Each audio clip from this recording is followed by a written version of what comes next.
The same thing happened to me on Samantha. I had first found a script, Samantha, which I ultimately made, written by Stephen La Rocque and John Golden, and ultimately made with Martha Plimpton.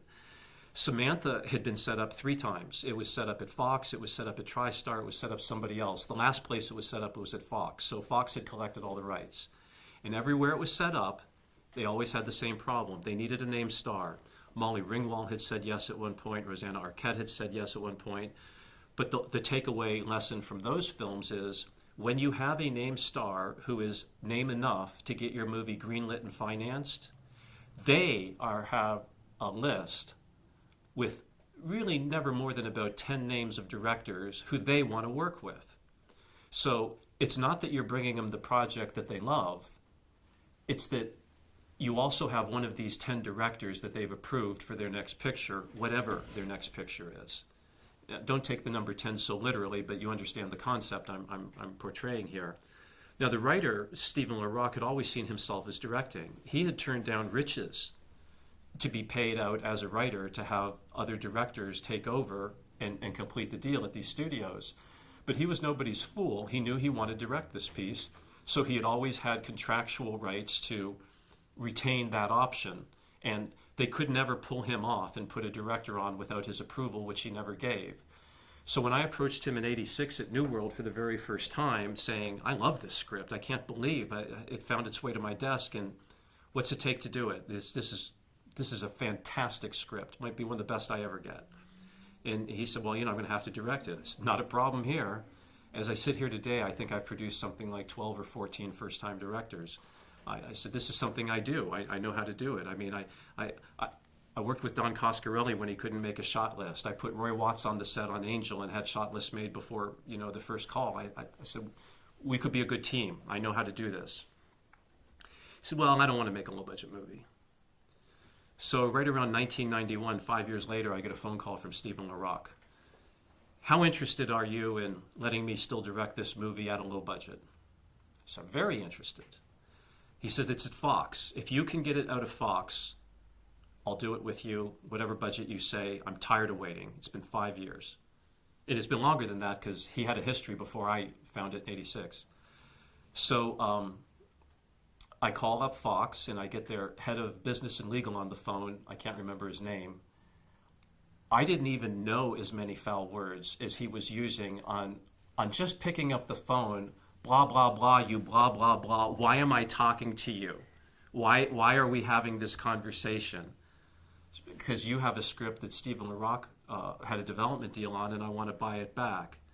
Go blank yourself because you're a blanker, blanker, blanker, and go blank. Sir, we don't even know each other. I just want to buy your script. We're Fox. We don't sell scripts. Go blank yourself. Click. So it's kind of hard to get intelligence back in those days before Google and internet and everything. So I start networking with everybody. I want to know the name of every single person in the business and legal affairs at Fox. I must have a friend of a friend someplace.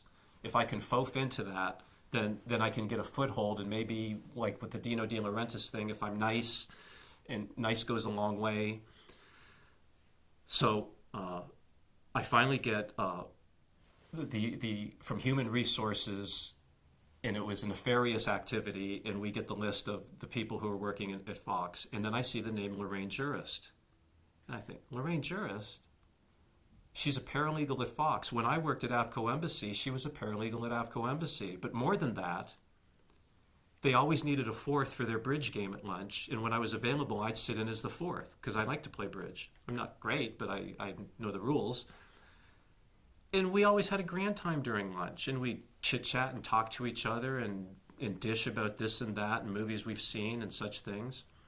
So I call Lorraine out of the blue, and I say, haven't played bridge since our days back at AVCO. How's your bridge game? And she tells me about that and this. I said, we got to catch up. There's some business I want to talk to you about. She said, what kind of business would you have to talk to me about? I said, until we have lunch, you'll never know. So I take her out to lunch, and we have a grand time and talk about this and that, and I tell her about all my frustrations, and I tell her how I was received in my first phone call, and she goes, oh, don't take that personally. He talks to everybody like that. Wow. I guess that's one way to run a company. And they were doing very well. They had Star Wars. They had all the money in the world, and they're doing great. And they're making the sequels, and Empire Strikes Back's about to come out, and all this. So they must know what they're doing.